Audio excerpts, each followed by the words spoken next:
invited speaker, Professor EI-Refaie Kenawy. He is Professor of Polymer Chemistry, and also he is Head of Chemistry Department, Director of Technology Transfer Office at the University of Tanta. He has international and national awards. He has published more than 130 international research articles. His citation more than 5,000. He has supervised more than 80 PhD and MS students. So please join me to welcome Professor.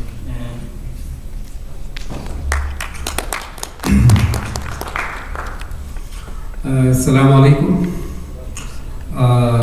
I would like to thank the organizing committee for inviting me to this conference. King Saud University is one of the distinguished universities internationally, and I hope it gets even better.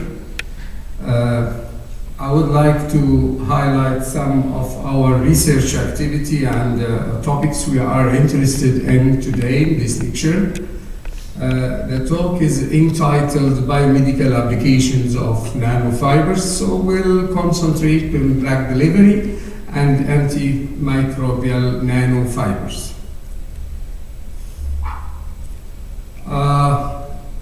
Here where we came from, Tanta University is located in a very good place in Egypt. It's in the middle of the area what we call Delta of the Nile, and we are located between Alexandria and Cairo.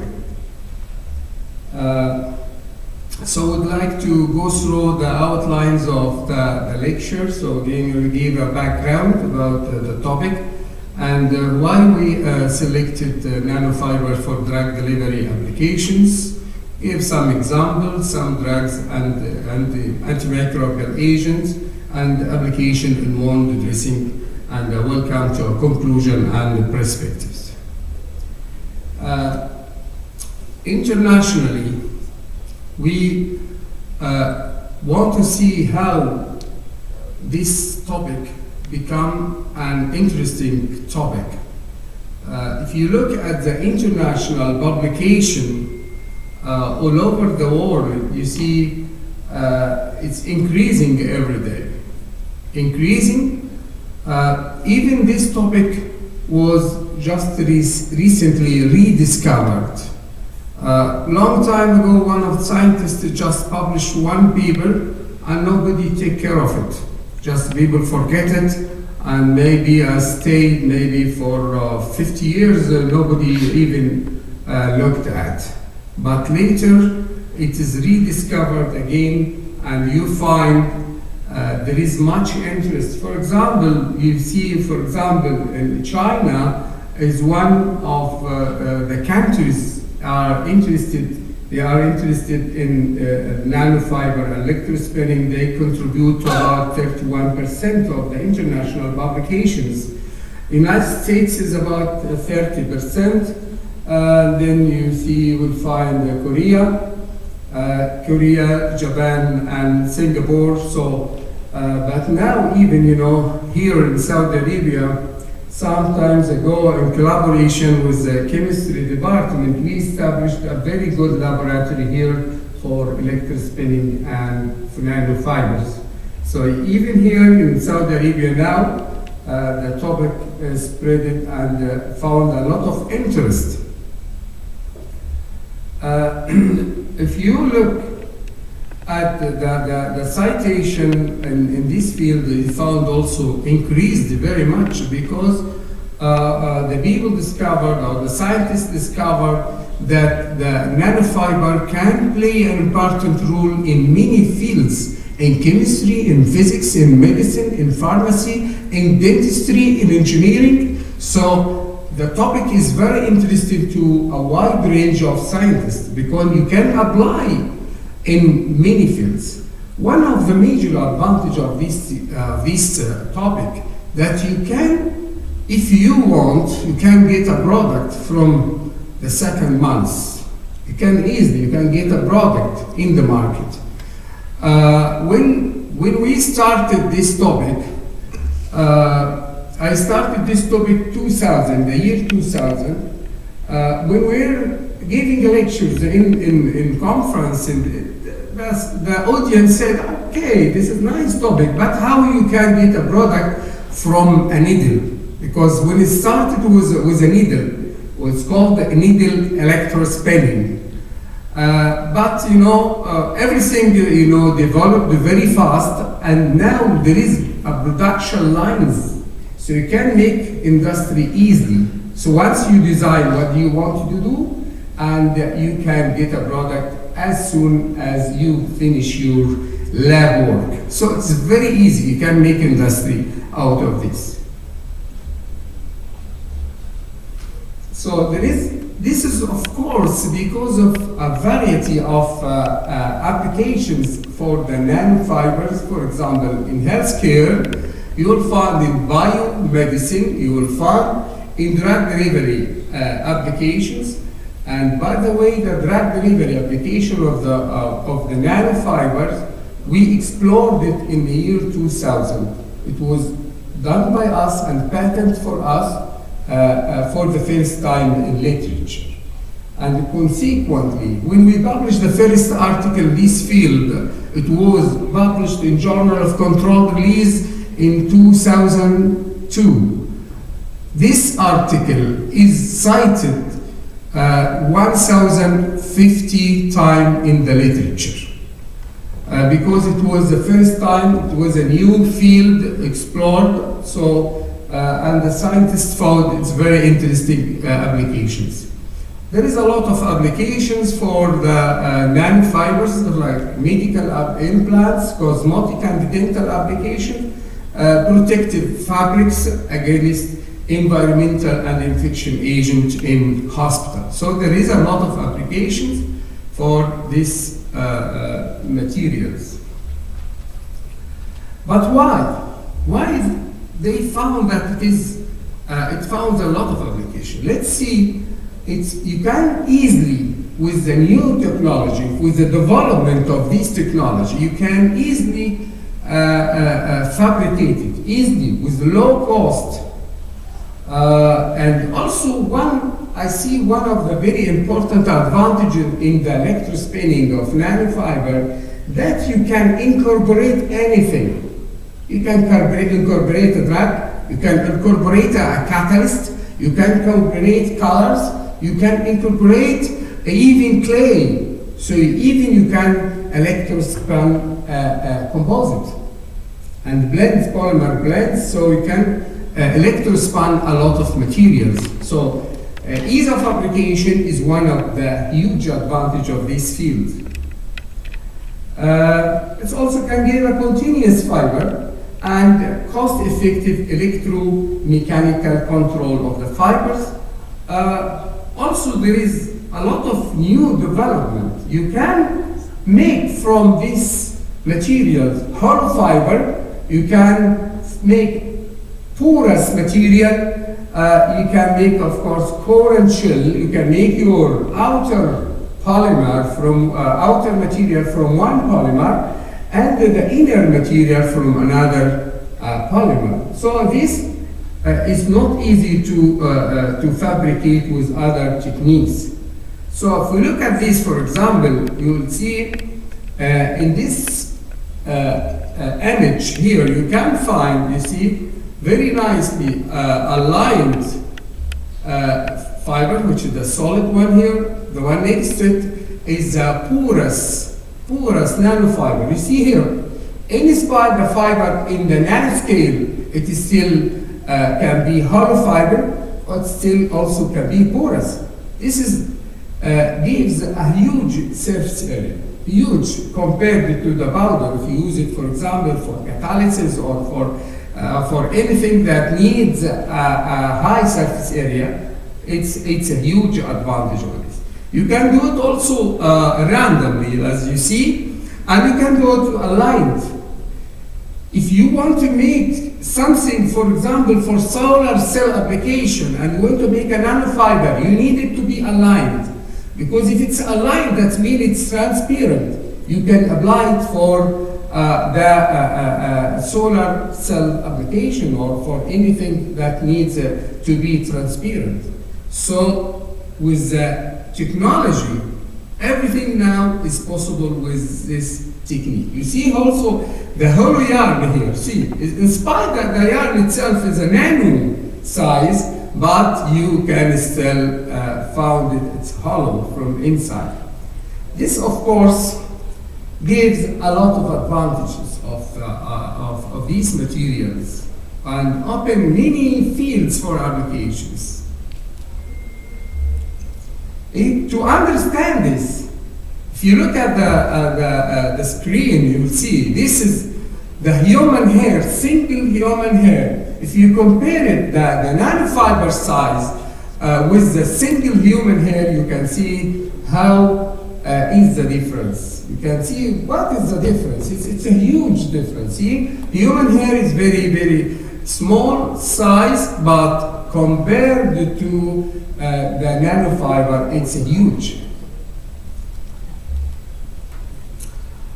This, of course, leads to many publications and a lot of interest in the scientists, between the scientists in the universities and the research centers all over the world. I just did some quick search to see how is the publication number increasing. You'll see from 2002 and until now it's much, much bigger. This is in the field of using nanofiber in the drug delivery application. Before 2002, there was no publication the use of nanofiber for drug delivery application. I just want to show that there is a lot of interest now in this field. Of course, these figures are changing, and because as I'm saying that the first publication we published now is cited 1,050 times in literature, so this number is much, much bigger now. But what is the advantage of using nanofiber in drug delivery? There is a lot of advantage. All are based in the highly porous structure and high surface area of these nanofibers.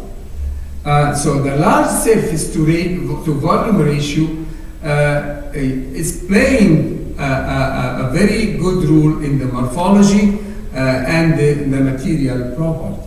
So this is the main advantage of the nanofiber. So you can use it easily, for example, for wound healing, as antimicrobial wound healing. This is very good application.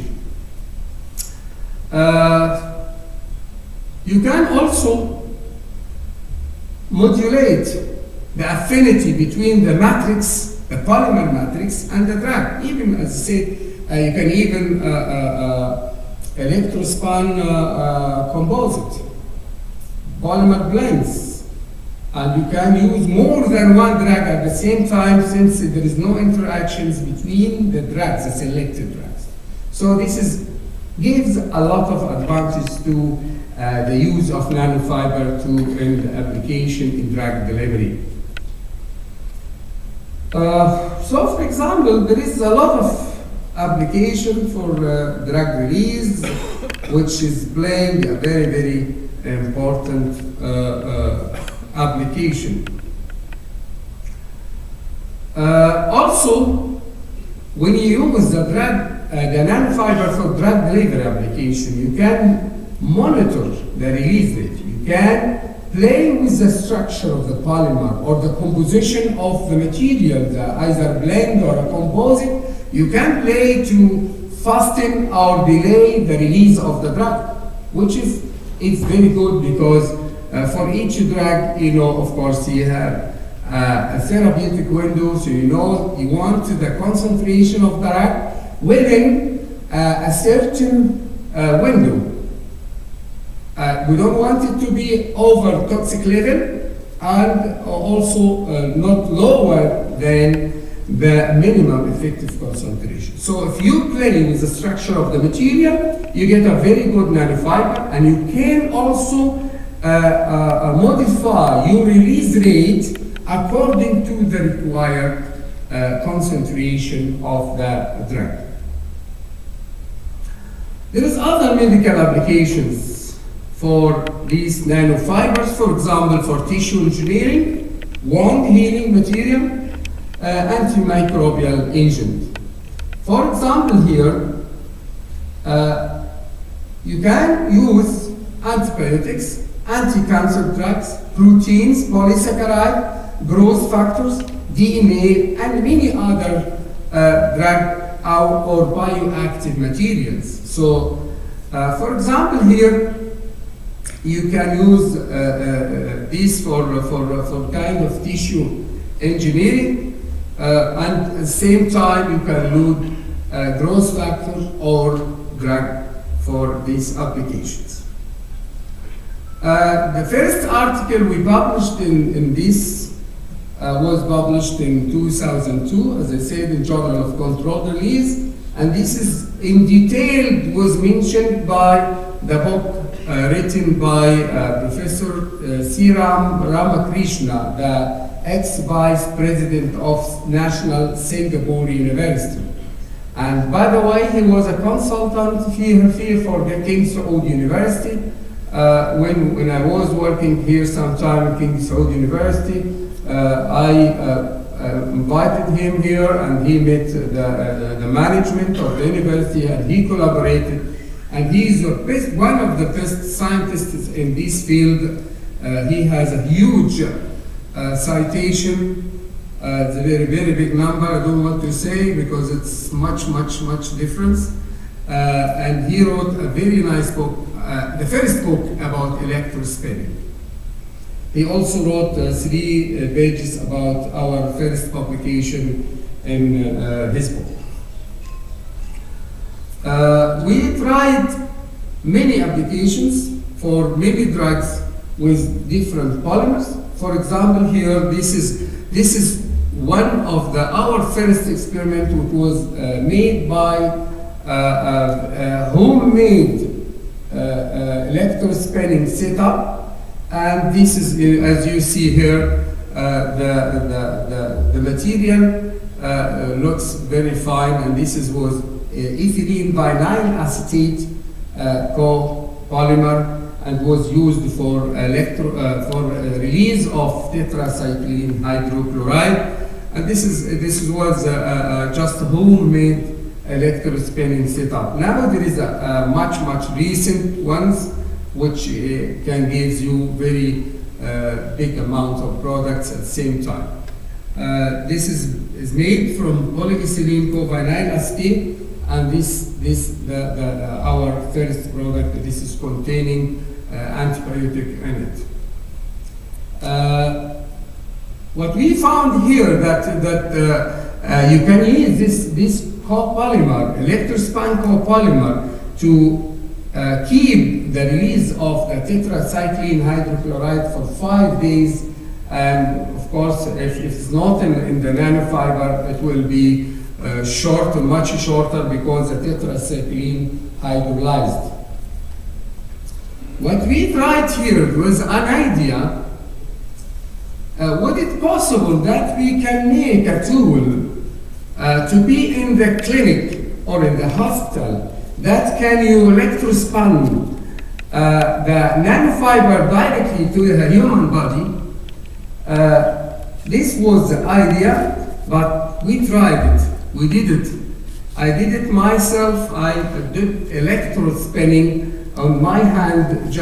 I don't know what will happen for a student, so I decided to do it myself.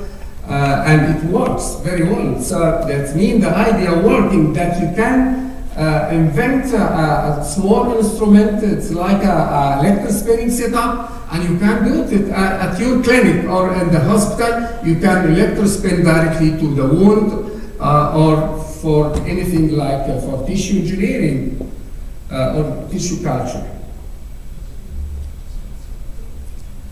There's some examples from the polymers in literature. The one example we did here is the ethylene vinyl acetate, the one you see the structure on the screen.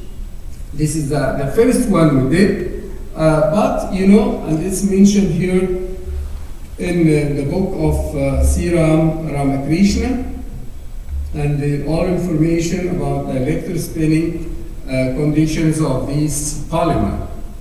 So also try it to make it with polyethylene vinyl acetate itself, the one in the top here, and we try to use PLA, and we try to use a mixture between the polyethylene vinyl acetate and polylactic acid. In conclusion for this point, what we found that it is possible to use more than one polymer just to design the rate of the release you want. So if you have hydrophilic polymer, you can add hydrophobic one by different ratio until you reach the required release rate to be within the therapeutic window of your drug. Because as I said, that if you have a drug which is high concentration, it will annoy the patient, it will be a problem for the patient. But if you have it also lower or the minimum, lower than the minimum level, that means that your drug will not be effective at all. So in this technique, you can design your release rate. One of the very best polymers we electrospun is a polyethylene vinyl alcohol. This, you know, before when we started this electrospinning process, electrospinning rate was not high. But what with this polymer, it was looking like cotton candy. Very high rate of electrospinning at once, so it was wonderful. And what we did, we tried to see the effect of concentration on the electrospinning of this polymer. If you do electrospinning, there is some factors. One of the important factors is the control of the concentration. Why this happening? Because if you know what is the polymer is, you know what the polymer is, you find there is some entanglement between the polymer chains. Okay, the entanglement between the polymer chain. This entanglement forms the fiber. So therefore, the concentration is very important factor in this because of this entanglement. But at certain concentration, if you lose this entanglement, you will get a fiber. So here we tried different concentration. We tried 2.5 weight percent, we tried 5%, 7.5%, and the best one we find a very good fiber is 10% of polyethylene vinyl alcohol. And polyethylene vinyl alcohol is commercially available. There's a lot of companies produce this one. And the work here, this is published in Biomaterials and also have a very high citation. I think this article is about 800 citation. We thought about one more application of these nanofibers. What we tried, this is the work was collaboration with Virginia Commonwealth University, Virginia, United States. And what we tried to apply is, there is a problem usually when you have a wound during a war for the soldier or something. If the soldier have a wound, what happened, they use something called a tourniquet. Tourniquet is like elastic band. And what tourniquet do, just stop blood flow to the injured part of the body. But that means if you stop the blood flow, that means this part going to die. Okay, you just lost your part of your hand or something. So what we try to do to invent something that the soldier put it in his pocket, and when he got a wound, he just put it in the wound. What this, we call it biohemostat, and this biohemostat, what it do? It do two things: absorb the fluids coming out from the wound, at the same time it creates a pressure to stop bleeding until they transfer to the nearest hospital. This is, we have done, it was very successful, and this work also is patented. What other possible application? This is, I showed this image before, but I just wanted to do this is for wound dressing, as wound dressing. Also, we can do it for tissue engineering, because you know, if somebody have a wound or something in the face, previously, before the science in tissue engineering developed, as today, they take a part of the skin from somewhere in the body and then they transfer it, but it still leaves signs in the face, for example. But now you can use many things. One of them is the nanofibers. You can grow the same tissue. Take, for example, cells from the face and grow it in the same place, because it will be the same cell. You will not find any difference between the other cells. This, for example, we tried this for tissue engineering. It worked very well, and cells formed over the electrospin fibers. Other applications, like for you see, electrospinning for other ethylene vinyl alcohol, and this is a commercial product from one of the companies as a present for us. We also used the fee for controlled release of ketoprotein from polyvinyl alcohol nanofibers.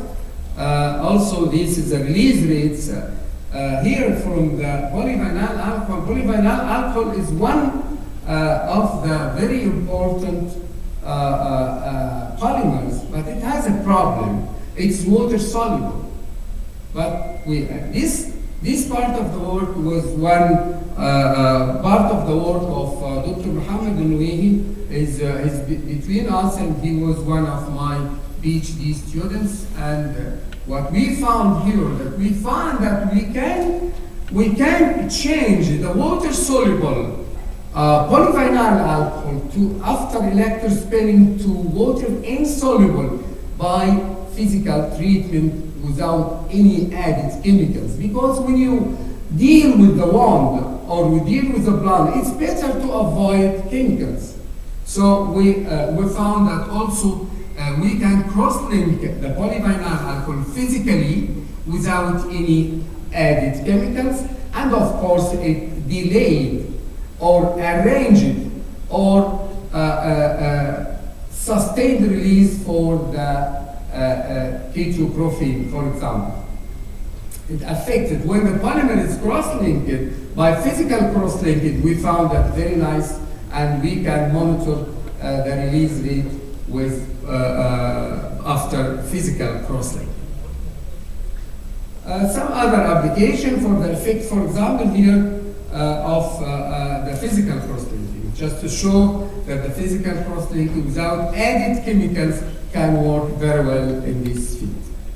We also tried other polymers like polycaprolactone, and also with antimicrobial function, like we have done BVA as antimicrobial polymer. We modify, and some other work have been done, also modification of these polyvinyl alcohol to become antimicrobial polymers itself without added antibiotic from outside. This is also very nice field, because you can make antimicrobial polymers, and we have a lot of publications in the antimicrobial polymers. We had also a lot of reviews. I think we had one very good review for the beginners in the antimicrobial polymers published in Biomacromolecules, as American Chemical Society Journal. And you can make your antimicrobial polymer and electrospin it. It's very, very nice. At the same time, you get a fiber. By itself, it's antimicrobially active. So this is just an example to do antimicrobial polymers. You can change the surface of the polymeric material even after electrospinning or before electrospinning, and then you can electrospin it. Other materials like adding, for example, silver nanoparticles. This is not our work from literature, but also can work. Especially, it's better than the silver nanoparticle itself. You can use also for polylactic glycolic acid as control release device for fusidic acid. There is a lot of applications for this field, and then you see here from the petri dish here for the inhibition zone is very nice for the matrix. You see here the part of the matrix, even it's not soluble, but it shows very good activity. Metronidazole benzoate also have been done for electrospinning, and you can see it's possible to arrange the release rate according to your requirement. Other application, I don't want to go further, but one of the important applications of these nanofibers are the wound dressing. Wound dressing, there is special requirement for wound dressing. I don't want to go for it, but I think nanofiber meet the requirement for the wound dressing. There is disadvantage for the current wound dressing. There is 4 disadvantages, but with the nanofiber we can control it, we can overcome these disadvantages. There is a lot of advantage, of course, in wound dressing. Of course, it's mainly due to the high surface area. And as I said, the possibility that you can add more than one drug at the same time. So you can add something like growth factor, and you can add antibiotic, you can add a mixture of antibiotics, something, for example, antibacterial, and other things, antifungal, for example. So you can have many additives at the same time. I just don't want to go back because I feel that I'm over time. When we started the electrospinning, it was it's very, very simple, very small instrument, homemade. It was made by one of our students in the United States at that time. But now there is huge development. Now, as I said, you see here, this machine here is called Nanofiber. This is from Czech Republic, and this is Japanese one. This we have in Tanta University. I'm working in it now. And not only this, there is also a production line. I don't know, yeah, that is here, the production line. See, we started when it was just one needle. Everything was asking, okay, this is very nice technique, but do you think this needle can get a product? Of course, the answer, it was just the beginning of the topic. So of course, it developed very fast, and you see here now, you can make industry on this. It's the same idea. Same idea, based for the needle electrospinning, you can find a production line. I'm sure will be even more better in the future. But when the idea starts small, we have to follow with the idea until it becomes bigger and bigger and can develop also our life. Thank you very much for your attention, and I think we are interested in joint projects for water desalination using nanofiber, catalysis, drug delivery, wound healing, membrane, especially the reverse osmosis membrane and others. So if you are interested to collaborate with us, we are ready. We have a very nice team, and we have young, motivated scientists. They are looking for collaboration around the world. Thank you very much, and I welcome any question.